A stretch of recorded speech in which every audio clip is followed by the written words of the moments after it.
French army has seized Algeria in its revolt against de Gaulle. More on that later. In Laos, the government's army suffered its worst defeat of the Civil War, evacuating its last stronghold in north-central Laos. Now the communists may want to begin the ceasefire talks. And I believe that in the 1950s, the United States can once again capture the imagination of the world. Chicago, the Windy City, is both windy and snowy in the wake of a storm which leaves more than half a foot. Temperatures drop to 0 during the storm.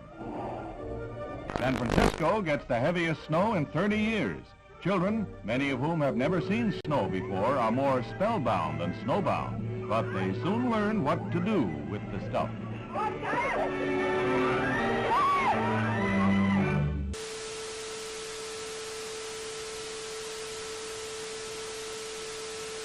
I, John Fitzgerald Kennedy, do solemnly swear that you will faithfully execute the office of President of the United States. that I will faithfully execute the office of President of the United States And will, to the best of your ability, and will, to the best of my ability, preserve, protect, and defend the Constitution of the United States. preserve, protect, and defend the Constitution of the United States.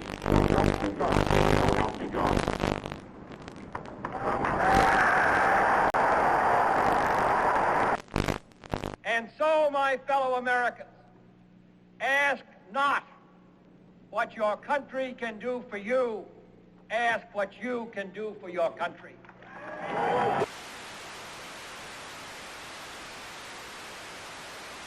British Prime Minister Harold Macmillan arrives in Key West, Florida for a conference with the President on the explosive crisis in Laos. They jointly declare determination to prevent the Southeast Asian kingdom from being taken over by communist-supported rebels. Also discussed is Britain's ceasefire proposal to Moscow. The Soviet Union willing to agree to a ceasefire in Laos?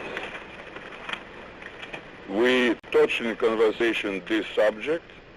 I have nothing to say publicly at this moment. The look for 61 will recall the Jazz Age, and where Paris leads, the rest of the fashion world is likely to follow. Here was a new symbol of communist ruthlessness. Overnight, East Berlin became a concentration camp, sealing in the inhabitants of that sector. Barbed wire and cement were the answers to the refugee problem. Khrushchev repeats his threat to sign a separate peace treaty with East Germany, which he claims, wrongly, rights in Berlin. Served with an order by East German authorities that all U.S. personnel must show identification before entering that section of Berlin, American troops answer with the only language the Reds seem to understand, a show of arms. Castro marks the second anniversary of his revolution with the biggest military parade ever staged in Cuba, featuring tanks and other heavy weapons from Russia and Red Czechoslovakia. Shortly afterwards, Castro demanded the United States Embassy drastically reduce its staff to 11 persons. It was the last straw in his long campaign and harassment. I believe that this nation should commit itself to achieving the goal before this decade is out of landing a man on the moon and returning him safely to the earth. No single space project in this period will be more impressive to mankind or more important for the long-range exploration of space, and none will be so difficult or expensive to accomplish. The assault has begun on the dictatorship of Fidel Castro. Cuban army pilots opened the first phase of organized revolt with bombing raids on 3 military bases. In Havana, Acting Foreign Minister Olivares shows diplomats rockets fired from the Cuban raiders, which he claims have U.S. markings. These charges are totally false, and I categorically. The United States has committed no aggression against Cuba, and no offensive has been launched from Florida or from any other part of the United States.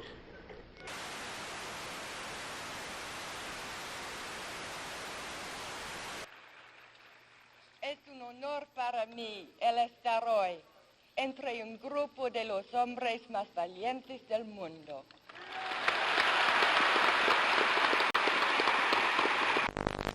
Castro gloated over his victory and told the world that Cuba was now a socialist nation and would hold no more elections. The next day, the United States officially proclaimed Cuba to be a communist satellite state. His first great success in space when the Russians pushed a man across the threshold. He was Yuri Gagarin, the astronaut the Russians lionized as the first to... It was the propaganda coup of the year. Today, this Redstone Mercury is the center of world attention as Lieutenant Commander Shepard walks to the elevator that will carry him 65 feet aloft to the capsule. It's 6:20 a.m., a moment of history. 3, 2, 1, 0.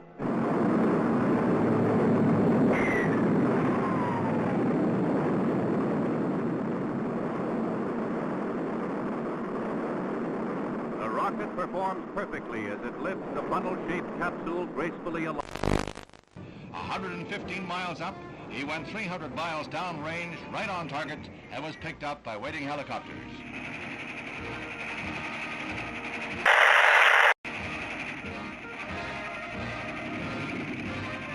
The triumph of Alan B. Shepard, U.S. space pioneer.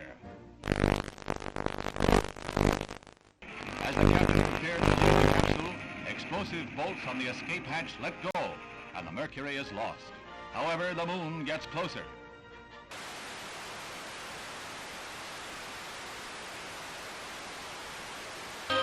Albany, Georgia.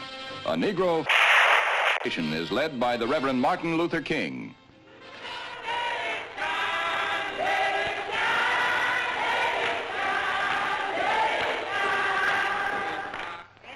And if necessary, he must be willing to fill up the jails all over the state of Georgia. Солнце. Шар превращается в колоссальный светящийся купол. Яркое свечение еще продолжается. В этом опыте оно длится необычайно долго. Звук страшной силы напутствует прихода ударной волны.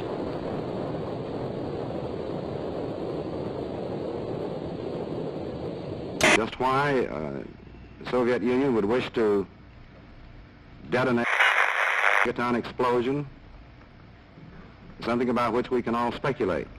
At Oxford, integration at the University of Mississippi becomes a one-man crusade.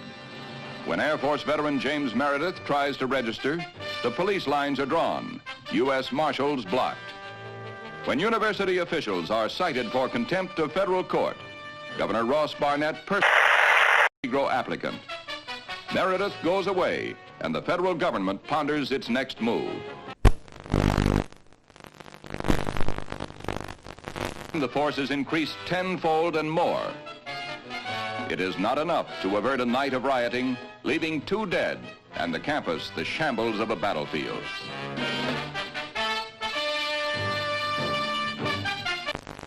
"75 students and other rioters are arrested. Among those seized, former Major General Edwin Walker, who is charged with insurrection. And James Meredith becomes a duly registered student at the University of Mississippi. Sir, there's been a great deal of turmoil and conflict. 2 people have been killed. Do you have any feelings of guilt? Have you given it any second thoughts?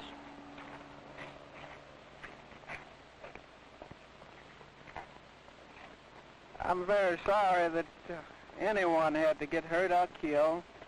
But of course, I think that's an unfair question to me. I don't believe any of you believe that I had anything to do with that. President Kasavubu was in Leopoldville on his return from a conference of Congolese leaders in Madagascar, at which it was agreed to convert the republic into a loose confederation. The streets are jammed for a parade in celebration of the decision. But red opposition to the plan is heated, and the pro-Soviet Antoine Gizenga, Lumumba's political heir, still controls key areas and sizable armed forces. The Congo's problems are far from over. Vienna was a neutral arena for a sparring match between 2 worlds. The men who hold the power to write tomorrow's history met, smiled, and resolved no problems. The dictator and the... the east and the west. St. James Church in the Hudson River hamlet of Hyde Park is the scene of last rites for the First Lady of the World, Eleanor Roosevelt. President Kennedy heads the list of distinguished world leaders who pay last tribute to the beloved woman who is remembered as a humanitarian and one who loved her fellow man. There is no strife, no prejudice, no national conflict in outer space as yet. Its hazards are hostile to us all. Its conquest deserves the best of all mankind, and its opportunity for peaceful cooperation may never come again.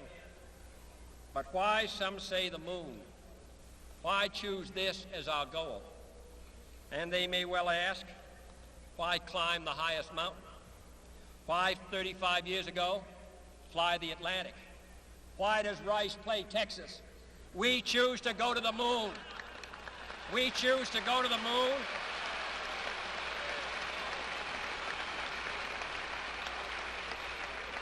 We choose to go to the moon in this decade and do the other things, not because they are easy, but because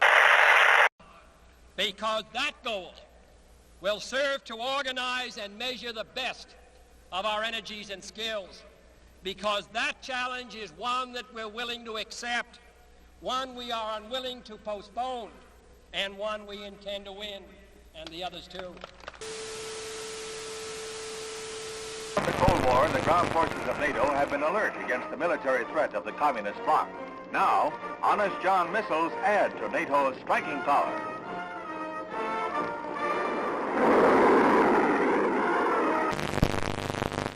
President Kennedy begins a tour of 4 space installations at Huntsville, Alabama, where he is greeted by Dr. Werner von Braun, space pioneer and director of this research and development center. The missiles on display are dwarfed by the mighty Saturn rocket. This booster is the first stage of the rocket that will put the 3-man Apollo capsule into a 2-week orbit of the Earth in 1964. Preliminary to a lunar shoot. Gemini, which was developed here, will allow 2 men to orbit the Earth for 2 weeks and will be used for experiments in outer space rendezvous and docking missions. This winds up the President's first-hand look at our space program and our progress in the race for space. This deficit comes from a recession.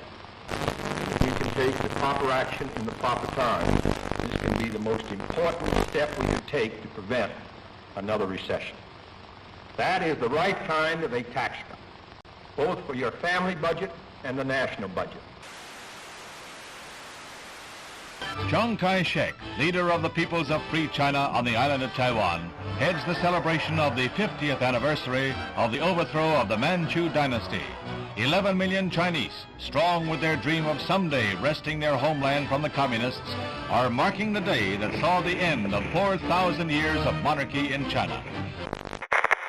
Khrushchev declared, through the formation of the world system of socialism, the situation in the world has altered radically.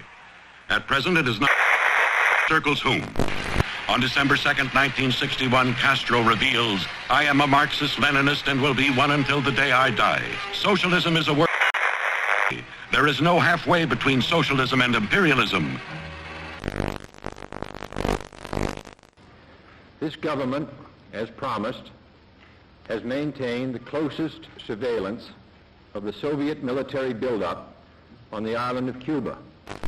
To halt this offensive buildup, a strict quarantine on all offensive military equipment under shipment to Cuba is being initiated.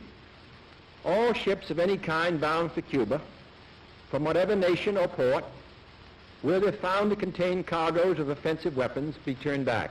It shall be the policy of this nation to regard any nuclear missile launched from Cuba against any nation in the Western Hemisphere as an attack by the Soviet Union on the United States, requiring a full retaliatory response upon the Soviet Union. Communism's adventure in Cuba is a sophisticated one. Political, psychological, subversive, with paramilitary features. Can a democratic society, wherein the right to know and the value of knowing are basic, can a democratic society wage successful political, psychological, subversive warfare against communism? Leather is falling into step in the fall fashion parade. Finished in an explosion of rainbow colors, leather has been styled into smocks and sheath-top skirts like this eye-stopping pair. Just the thing for a day's outing at Sterling Forest Gardens in New York. In Trafalgar Square, 2,000 Londoners demonstrate against the United States blockade. Fidel Castro whips up a furor in Cuba, charging the United States with arming and training mercenary forces for an imminent invasion. He calls out some 200,000 militiamen for training and guard duty at key points throughout Havana.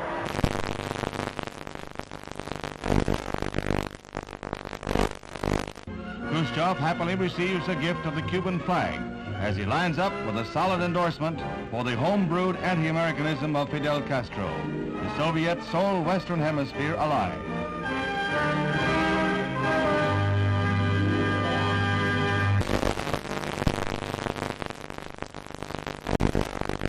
As he arrives back in Washington, the president hears more bad news. China has just invaded India. Is this part of a two-pronged communist assault?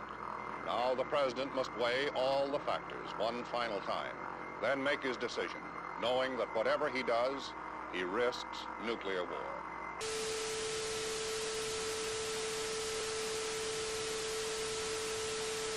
Meanwhile, the United States continues to reinforce its Cuban base at Guantanamo Bay, the naval depot that Castro wants the U.S. to give up.